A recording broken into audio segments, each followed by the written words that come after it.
Oh, Brian, you forgot to mention Section 1. You skipped over Section 1.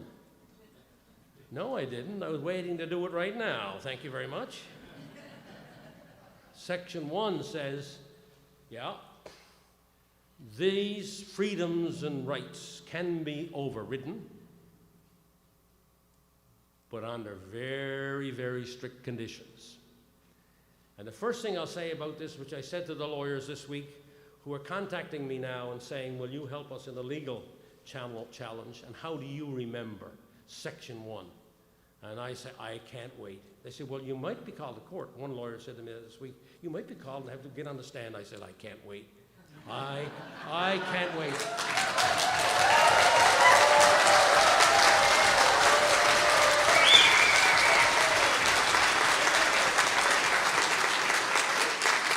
I'd like the opportunity to look every senior judge in this country, every appeal court, that's the highest court in each province, and every judge in the Supreme Court, I'd be able to look them in the eye and say, Your Honor, when we wrote Section 1, it was for war and insurrection. It was to be an unusual circumstance when the nation, as a nation, was in dire straits. There was about to be loss. The nation was about to be lost.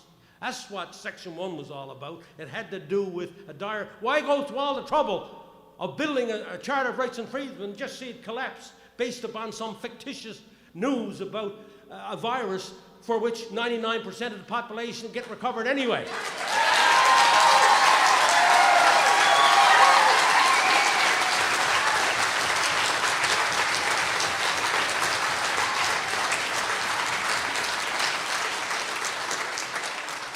It's like the old fellow on the wharf in Newfoundland used to say years ago. He was a real bright fellow, and then somebody would say, you got that wrong. He said, you think I'm stunned? Do the judges think we're stunned? We know what we were doing when we put Section 1 in the Constitution. And besides not only having it to deal with war and insurrection, which was the context into which it was built, because the Constitution is very hard to open. I mean, we knew that in '81. I mean, there was a nervous tension in that room that you could cut with 10 knives. I mean, it was just unbelievable, because we knew this was a chance that wouldn't come for generations. You try to open the Constitution today, it'd be impossible, and will be quite likely for many generations to come. 7 provinces, 50% of the population, just to get it. Some of the things changed. Some of it is unanimity, others it's 7 out of 10 and 50% of the population. You won't get it. I'll come to that in a minute why. But in any case, here we are. So even with insurrection or war, here's what you had to do in order to violate or to override these rights and freedoms. What did you have to do? You had to justifiably demonstrate what you were doing. Not just justify. We weren't satisfied with justify. It's demonstrably justify. That's putting a heavy load on it. Demonstrably justify. What else? By law. Not by regulation. By law. By a new law. Don't drag up some other law from 10 years ago or 20 years ago and add some more regulations to that. By law. And I interpret that to be new law. By law. Reasonable limits. And number 4, that were consistent with a free and democratic society. Lots of luck in meeting all of that, governments. Lots of luck in trying to meet that. That's what that meant.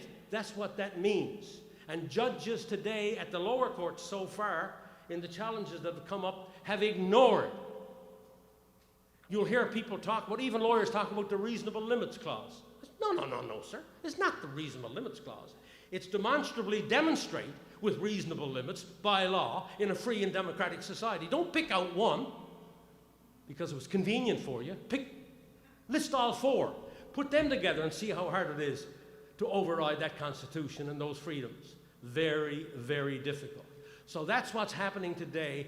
A lot of premiers and ministers are getting very bad advice from some people in their office or in the Justice Department or wherever, that somehow they can skirt around this. Well, I'm telling those people, you can't skirt around it, and I'm going to stay on my 2 feet as long as there's breath in this body of mine to argue with them, and I want to get to those courts and tell those people they don't know what they're talking about.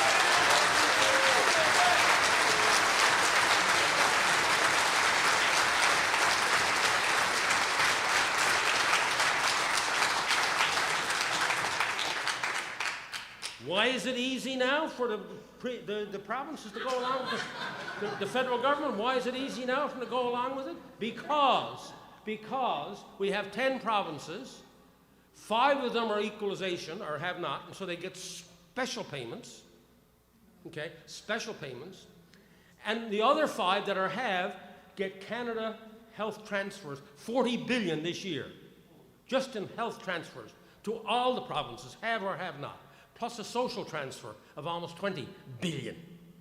That's 60 billion flowing out from the skirts of Monsieur Trudeau. Out from his skirts come this $60 billion to be spread all over Canada. And now how am I going to replace that, says Premier Horgan, if he suddenly takes that away, or says the Premier of PEI or the Premier of wherever, right? So the country has changed dramatically since this Charter of Rights was passed, and has become far more dependent upon the federal government, right? Without a shot being fired, we're really dealing with a presidential republic, not with a parliamentary democracy. That's what's happening. Without a shot being fired, some of it behind our backs, some of it in plain view, and we didn't really understand what was going on. That's what's happened. The Prime Minister's office runs everything now. Runs everything, nothing happens. There's a covey of people in the Prime Minister's office every day of the week that looks at every newspaper, from Tofino to Bonavista to Iqaluit, to check just where the pulse of the nation is through these newspapers. And he has something on his desk every morning. He knows what's going on in every single part of Canada. That's just normal procedure now in the Prime Minister's office, right? That's what's going on. And how they hide it, how it's hidden, you'll go tomorrow morning and try to look at the Prime Minister's office, you'll only find 300 or 400 people in the Prime Minister's office. What was Brian talking about? Here's what I was talking about. There's another thing called the Privy Council office. And that's where the 1,200 and 1,400 are. Who do they report to? Prime Minister. And so add the Prime Minister's office with the Privy Council office, and you'll get your 1,500, 1,600 people working directly for the Prime Minister. And all of the ministers have to bow to the people, the bureaucrats, the unelected bureaucrats, those 1,500. They come in and try to get meetings with the Prime Minister and have to line up just like they were sheep. That's the way it's working. And in the province, to a large extent, it's working that way too. The Premier's offices are more powerful than the Cabinet itself. The Cabinet doesn't meet, usually it's Cabinet meetings now, Cabinet committee meetings, that's all. And every now and then a big Cabinet meeting where everything's already decided before they even sat down. And there's a guy there, the clerk of the Executive Council, writes down the minutes for the meeting, right? That's how it works today. So our democracy is very, very broken, very, very broken. And that's the reason why the premiers now, there's not a Lougheed around like it was years ago, or there's not even a Bennett around like it was years ago, or a Blakeney, or even a Levesque for that matter. We disagreed on the future of the country, but in every other way, the premiers liked Levesque. He was a very, very entertaining and informative, a very knowledgeable guy.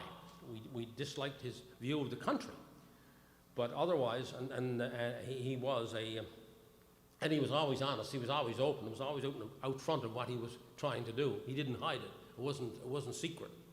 But that's why they can do what they can do now, because everybody is bought off in one way or another.